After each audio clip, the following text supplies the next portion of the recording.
Через спортивные баталии увековечить память легендарных земляков.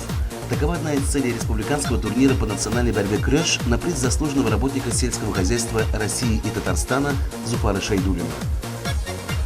Борьба и как событие в жизни каждого человека – это воля к победе, воля к стремлению, воля побеждать.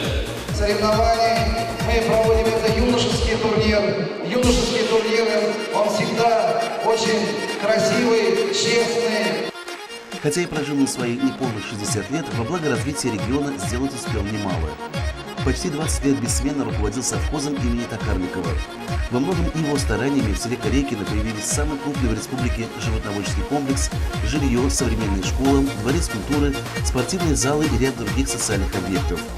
Хозяйство более 30 раз становилось победителями районных зимних спартакиад.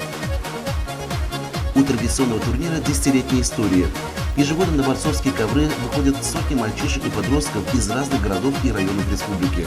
Это прекрасная стартовая площадка для занятий большим спортом, уверены организаторы и участники состязаний. И вот снова настает время честной, бескомпромиссной борьбы юных батыров на призы легендарного земляка Зуфара Шайдуллина. Спортсмены, болельщики, дорогие гости, добро пожаловать на наш спортивный праздник.